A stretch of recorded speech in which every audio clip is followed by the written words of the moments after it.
Hello guys, welcome back dito sa ating munting channel. Ngayon po pag-uusapan natin ngayon yung update tungkol dito sa aking inalagaan ng mga native na biik.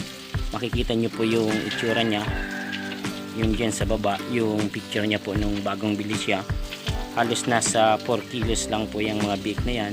Ngayon po after 1 month, nagtitimbang na sila ng humigit kumulang ng 30 kilo.